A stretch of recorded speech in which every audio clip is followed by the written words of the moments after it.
natin na mayroong paparating na bagyo, isang malakas na bagyo yung paparating sa ating bansa. Ngunit naniniwala ako na mas malakas ang pananampalataya, mas malakas ang Panginoon natin sa bagyong ito. Amen po ba?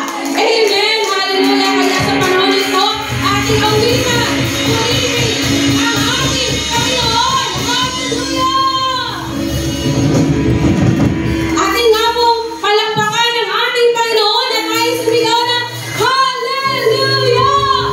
Hallelujah! Amen!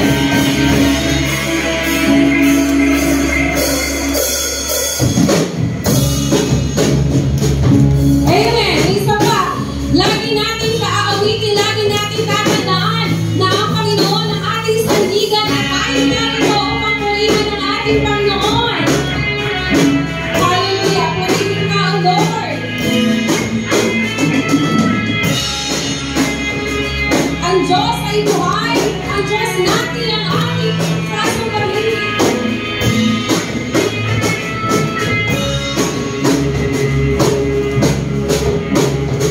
Hallelujah! Purihin ka, O God!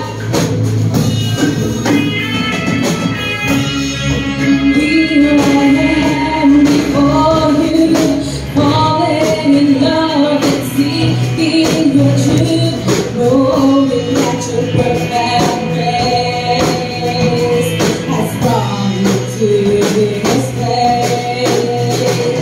Because of you, I freely live my life to you, oh God, I give.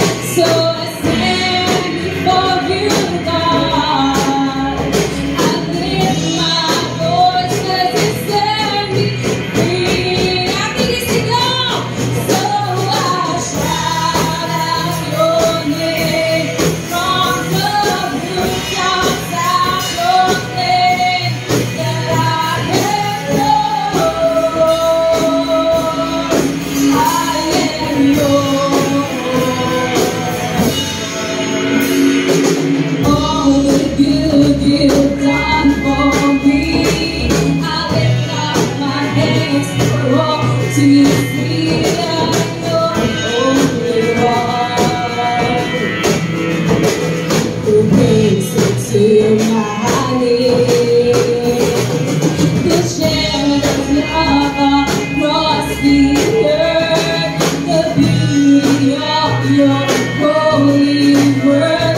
So I kneel before you, we're lifting our hands.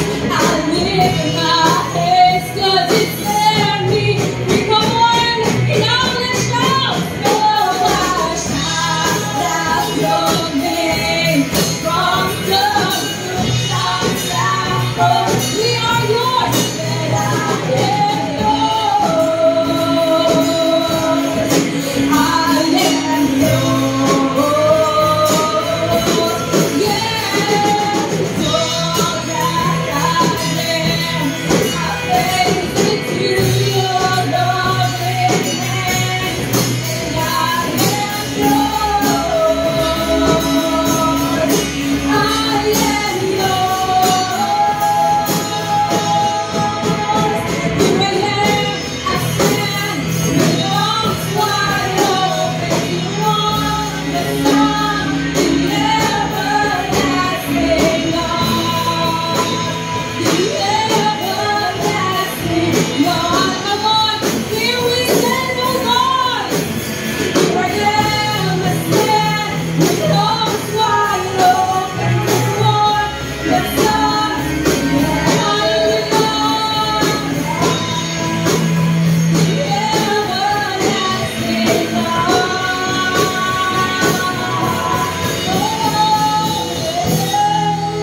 Hallelujah. For this day, let's feel the presence of the Holy Spirit. Ang Panginoon ay nakatingin sa ating puso, hindi sa ating pisikal na anyo. Kaya sa mga oras na ito, ilatag natin lahat ng ating nararamdaman. Ilatag lahat natin yung ating mga kahilingan sa Panginoon, sapagkat nakikinig ang Diyos. Nakikinig lamang siya sa lahat ng ating mga sinasabi. At sa tamang oras,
Jesus, oh God.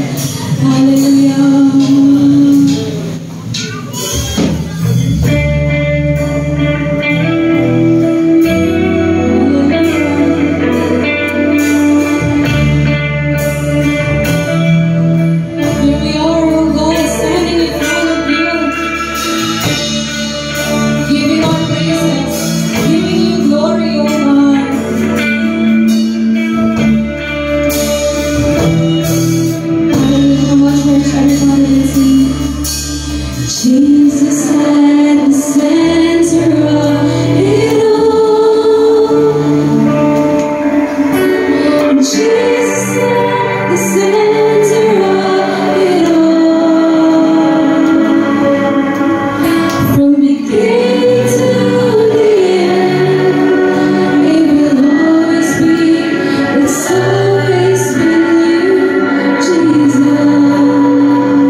Tawag sa pagsamba. O Diyos, pinasok ng hintil ang lupang pangako. Hayat iyong masdan, minasok ang lungsod, ang banal mong templo ay nilabastangan. Ang mga kawatan ng mga lingkod mo ay ginawang pagkain ng mga ibon. Ang kanilang naman, mga halimaw ay ipinalamon. Dugo ng bayan mo'y binuhos nila sa buong palibot nitong Jerusalem, katulad ay tubig. Sa dami ng patay, walang maglibing. Ang karatig bansang do ay nakasaksi, kami kinadya at nagtatawa sila. Lahat sa palibot ay mahalakha sa gayong nakita. Iyong galit sa amin, O Yahweh, hanggang kailan ba kaya matatapos? Di natitigil ang pagagalit mo sa aming tutuko. Doon mo ibaling ang matinding galit sa maraming bansang ayaw kang kilalanin. Mga kahari, ang banal mong malay ayaw na tawagin. Mas tanong ginawa nila sa bayan mo. Ang malang likod mo ay pinatay nila, pati ang tahanan nila ay binasak. Walang itinira. Huwag mong parusa kaming mga anak sa pagkakasala ng aming magulang. Ikaw ay mahabag. Sa mga likod mong pag-asay pumanaw, mahabag ka sana kami ay tulungan. Diyos na ang tagapagligtas, dahil sa ngalan mo kami nagkasala. Patawarin ka na at sa karangalan ng iyong pangalan kami ay iligtas. Para po sa panimulang awitin po natin, Since Jesus Came to My Heart.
ating manalangin. Panginoon, maraming salamat po sa araw na ito na dinala mo yung mga anak sa iyo, banal na tahanan. Salamat sa isang lingkong pag-iingat at mga biyayang aming natanggap na nakakatulong sa aming pangangailangan. Panginoon, patawarin mo kami sa aming sabi na isip na gawa na hindi ka dapat sa iyong pagkain. At mula po ang aming mensahe maririnig sa araw na ito ay magamit namin sa pang-araw-araw, hindi lamang hindi lamang ngayong araw na ito, hindi sa buong buhay namin at kayo po ang siyang manguna sa bawat isa dito sa amin. Apat na sulok ng tahanan na ito at kayo po ang siyang magpala sa bawat isa. Sa inyo po dinudulugan lahat sa patuloy sa pangalan ni Jesus. Amen.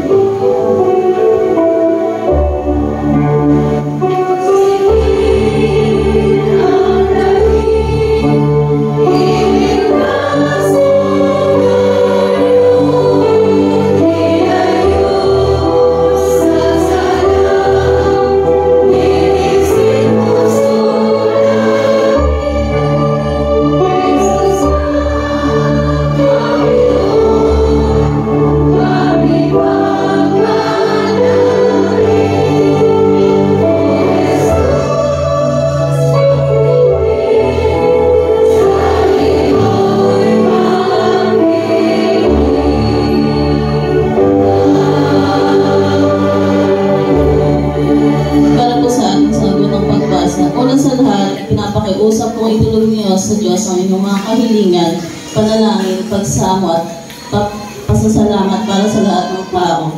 Dalangin mo rin niyo ang mga hari at may kapangyarihan upang tayo makapamuhay ng matahimik, mapayapa, makadiyos at marangal. Ito ang mabuti at nakalulugod sa Diyos na ating kapagligtas. Ibigin namin lahat ng tao ay maligtas at makaalam ng katotohanan nito. Sa pag-akilig sa amin Diyos, sa iisa at pamagitan sa Diyos at sa mga tao, ang tao si Kristo Jesus. Tayo pong lahat. Yan ang lumiya ang kanyang buhay upang magpusin na lahat mula sa kasalanan. Ang pagmamahal niyo ay pinagaya sa katawan mo. Dahil dito, pinili mo ang maging mananay, apostol at pagturo ng pananampalataya at pagtutunan para sa mga hili. Totoo ang sinasabi ko at hindi ako nagsisinungaling. Ngayon po ay mapapakinggan natin ang awit ng mga bata.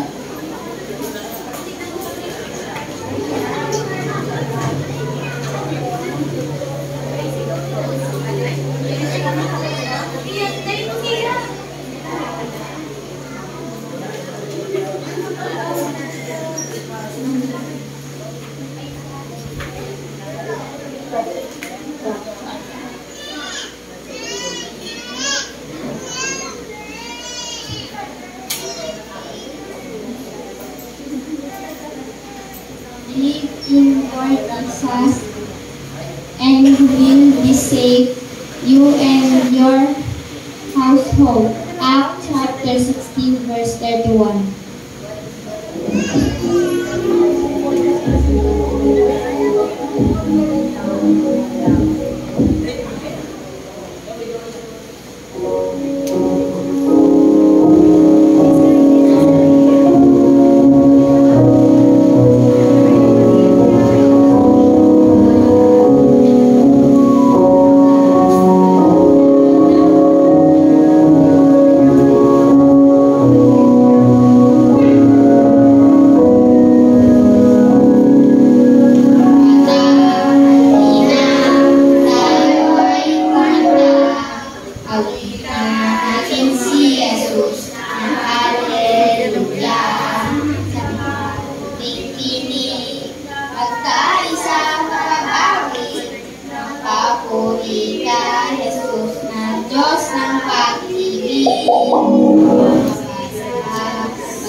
Ama, ito sa puno ng kanilang pamilya ay bibigyan mo ng pagpapala, pagpupuri sa iyo lamang sila nagpupuri. Lord, maraming salamat po sa mga batang ito. Patuloy na sila ingatan mo sa kanilang paglalaro at pag-aaral. At patuloy, Panginoon, na sa mga susunod pa ay bumaki pa sila sa iyo ng may sigla, Panginoon, at na may papuri sa iyo lamang. Panginoon na lang sa pangalan ni Jesus. Amen.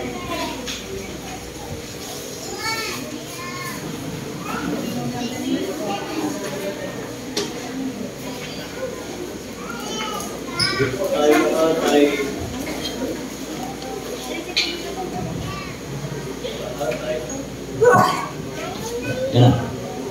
Ito po sa mga sulat ni sa Magagamot Lukas, Kabanata 16, Talating 1 hanggang 13. Ang talinghaga ng tusong katiwala. Sinabi ni Jesus sa kanyang mga alagad, may taong mayaman na may isang katiwala. May nagsumbong sa kanyang nilulustay dito ang kanyang ari-arian. Kaya ipinatawag niya ang katiwala at tinanong, ano ba itong naririnig ko tungkol sa iyo? Ibigay mo sa akin ang ulam ng iyong pangangasiwa sapagkat tatanggalin na kita sa iyong tungkulin. Sinabi ng katiwala sa kanyang sarili, ano ang gagawin ko? Aalisin na ako ng aking amo sa pangangasiwa. Hindi ko kayang magbungkal ng lupa. Nahihiya naman akong magpalimos. Alam ko na ang aking gagawin, o alam ko na ang aking gagawin. Aalis man ako sa pangangasiwa, ay may tatanggap naman sa akin sa kanilang tahanan. Kaya isa-isa niyang tinawag ang mga may utang sa kanyang amo. Tinanong niya ang una, magkano ang utang mo sa aking amo? Sumagot ito, 100 tapayang langis po. Kaya sabi ng katiwala, heto ang kasulatan ng iyong pagkakautang. Dali, maupo ka't palitan mo. Gawin mong 50. At tinanong naman niya ang isa, ikaw, gaano ang utang mo? Sumagot ito, 100 kabang trigo po. Heto ang kasulatan ng iyong pagkakautang. Sabi niya, isulat mo 80. Pinuri ng amo ang madayang katiwala dahil sa katusuhan. Ipinamalas ito sapagkat ang mga makasalibutan ay mas tuso kaysa mga makadiyos sa paggamit ng mga bagay ng mundong ito. At nagpatuloy si Jesus sa pagsasalita. Kaya't sinasabi ko sa inyo, gamitin ninyo ang kayamanan ng mundong ito sa paggawa ng mabuti sa inyong mga kapwa, upang kung maubos na iyon, ay tatanggapin naman kayo sa tahanang walang hanggan. Ang mapagkakatiwalaan sa maliit na bagay ay mapagkakatiwalaan din sa malaking bagay. Ang mandaraya sa maliit na bagay ay mandaraya rin sa malaking bagay. Kaya kung hindi kayo mapagkakatiwalaan sa mga kayamanan ng mundong ito, sino ang magtitiwala sa inyo ng tunay na kayamanan? At kung hindi kayo mapagkakatiwalaan sa kayamanan ng iba, sino ang magbibigay sa inyo ng talagang para sa inyo? Walang aliping maaaring maglingkod sa dalawang Panginoon, sapagkat kamumuhian niya ang isa at iibigin ang ikalawa. Paglilingkuran ng tapat ang isa at hahamakin ang ikalawa. Hindi kayo maaaring maglingkod sa Diyos at sa kayamanan. Pagpalain tayo ng Diyos sa pagbasa ng kanyang mga salita. Amen.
na biyaya sa loob ng isang linggo.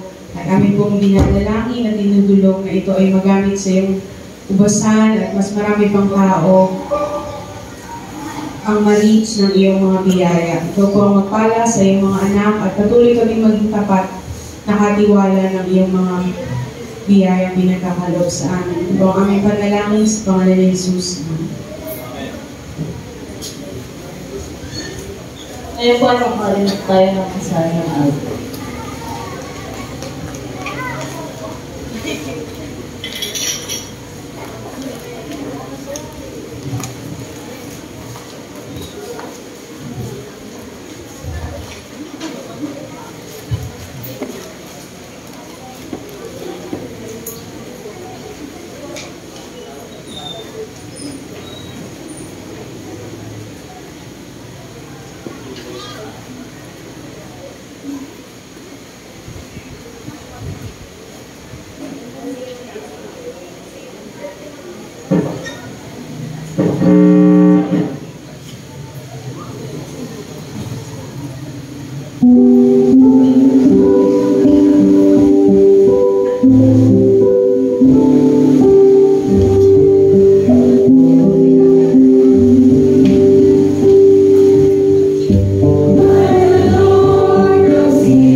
Ayan. Naninibago ko sa mic. Magandang umaga po sa ating lahat. Hello, good morning po. Hallelujah. Ano? Ha, nagsago. Magsigaw ka ng hallelujah. Pinagpapala. Amen? Pinagpapala. Hallelujah. Hallelujah. Pinagpapala. Amen. Salamat po. Palapakan natin ng Diyos, mga kapatid. Mag-isip ko lang yung inyong diwa at baka kayo ay hinili ng ating awit kanina. Ano, baka nakatulog na. Pero kita natin, naramdaman natin yung melody ng awit. Alagang nagkakasundo sila. Yung melody ng awit. Ayusin ko na po yung ating. Kanina naman kasi habang nag-press usap tayo, umuuga po ito. Wala po ng intensity yan. Okay, ngayong linggo ay may mga ilang bisita tayo. At si Kuya Amber ba yun? Amber ba? Palakpakan naman natin siya. At si Joyce Ann. Kasama po ni Joyce Ann. Ayun naman po. Sige, nahihiya sila. Magandang umaga po sa inyong lahat. Kamusta na po tayo? Kaninang umaga, 8 ay nasimulan natin yung ilang mga disiplina. Ilang mga Sundays po ay doon sa mga bago nating kasama ngayon ay talagang gusto natin mas maramdaman nila na bagaman ito'y pinapalik tanaw natin ay mas ma-refresh tayo. Ano nga ba ang kalagayan at katangian ng isang iglesia ating pinanibilangan ngayon? Po, matagal na rin, mula po nung ika-16 na siglo, ngayon nasa 20th na po tayo, 20th century na. Kaya muli pinapaalala sa atin kahit na may mga ilang pagbabago sa modernong panahon, hindi pa rin naman nababago kung ano ang itong mga katangian na binasa ko po sa inyo kanina sa ating General Rules of Methodism. Ano po? Yan po yung pangkalahatang patakaran sa pagiging kaani. Alam ko hindi mahirap o hindi madaling sundin. Dahil may kinalang from the root word of discipline or disciple, ay nag-ugat yung salitang discipline. Ang isang disipulo ay mayroong disiplina. Amen? May disiplina tayo. Kaya doon sa ating mga upuan, mga kapatid, maglalagay na tayo ng mga lalagyan po ng ating mga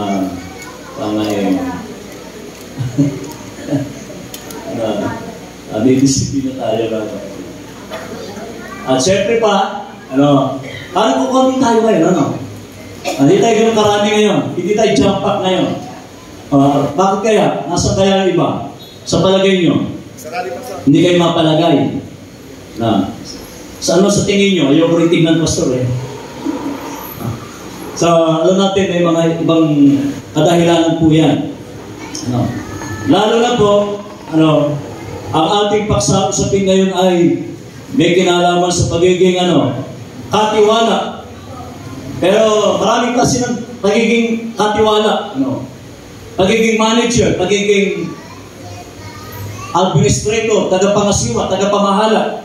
Iba-iba lang po yung ating, may kanya-kanya tayong role sa ministry, sa paglilingkod. May mga division of labor tayong lahat.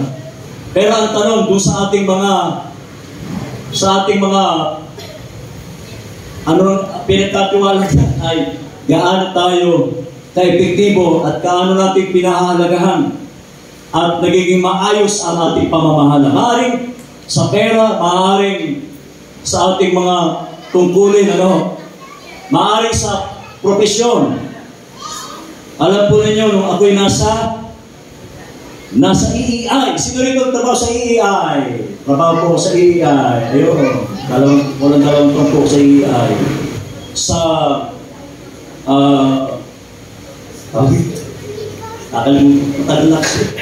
may Cubao, biyaheng Katipunan. Yan, dyan po ako trabaho. Opisina po yan. Doon kami sa planning division. Tagagawa kami ng plano. Pero isang na-observe ko doon, yung iba, nag-uwi ng bond paper. Nag-uwi ng lapis. Nag-uwi ng ballpen. Hindi lang isang piraso. Kahon-kahon. Talaga naman, yan ang mga katiwala, hindi sila katiwaldas. Katiwala talaga, hindi katiwaldas. Winawaldas. Nilulustay. Kaya, hindi pa kasi uso CCTV mo. Ngayon po kasi mga CCTV na. Nalilitan, may CCTV. Ay, maganda talaga. Maglagay na rin kayo ng CCTV camera sa bahay ninyo. Para malaman din nyo kung dumadalaw ang inyong mga manggagawa. Ilang beses kayo nadadalaw. Amen ba ba? Pero itong klase ng pagiging katiwala, hindi pa sa katiwala. Sunod. Yung sunodness. Yung pagiging tuso. At hindi pagiging tuso na, matalino. Talaga naman. Tingnan mo yung katabi mo. Mukha bang matalino yan? Matalino lang. Hindi sinasabing tuso yan, ha? Tingnan mo katabi mo. Mukha bang matalino? Mukha lang. Masarap naman talagang maging matalino. Pero alam natin, dito mga kapatid, wala namang, hindi naman sinabi ni Jesus na masamang maging matalino. Pero yung pagiging matalino, ay kailangan, sabi niya, ginagawa natin sa sa tama, sa kabutihan, yung pagiging matalino, mga kapatid. Ito ba? Anong sabi ng unang Pedro? 4:10. Bilang mabubuting katiwala ng iba't ibang kaloob ng Diyos, gamitin ninyo sa kapakinabangan ng lahat ang kakayahang tinanggap ng bawat isa. At isa dyan, ang isa sa mga author, isa sa mga manunulat ng Kawikaan, Kabanatang 30. Sinend ko po sa inyo kanina yan. Sinend ko po sa inyo kanina yan.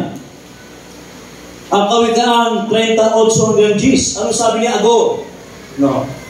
Isang anak ng Israelita. Alam niyo naman mga Israelita, talagang nabiyan. Madaling matukso. Madaling marupok ang mga Israelita. Marupok. Tignan mo yung katabi mo. Mukha bang marupok yan? Yung katabi mo. Marupok. Basta marupok lang. Hindi ko alam kung ano definisyon ng pagiging marupok. Marupok. Ano sabi mga kapatid ni Ago? Huwag akong hayaang maging sinungaling. Alam naman natin yan. Meron sa Senado at saka sa Kongreso.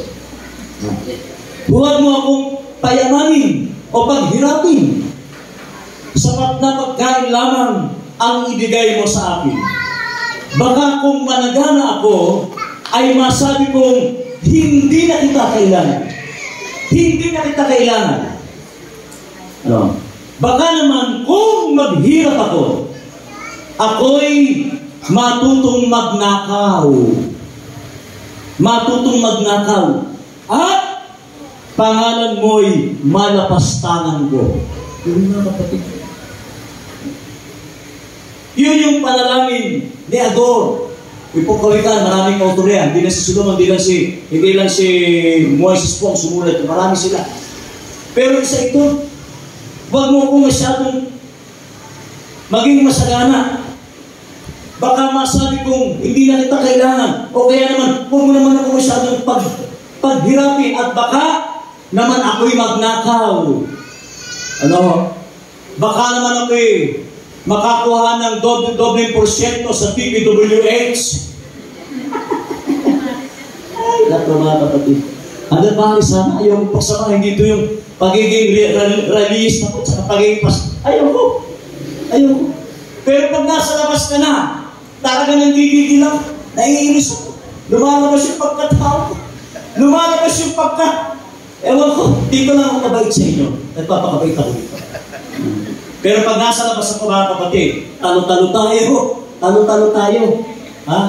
Huwag niyo kong tignan manggagawa sa labas. Dahil pag nasa labas po ako, sasabihin ko ang gusto kong sabihin. Bato-bato sa langit at tamaan ay bukol. Pero sa pagkakataon ito, magpapakabait ako sa inyo. Ano? Bakit nga ba nabanggit dito, sinabi ni Jesus na matalino at tusong katiwala? Ano nga ba ang masigit na nagpapasaya sa atin? Ano nga ba o sino nga ba ang masigit na nagpapasaya sa atin? Ano? Pera? Ano ba ang masigit na nagpapasaya?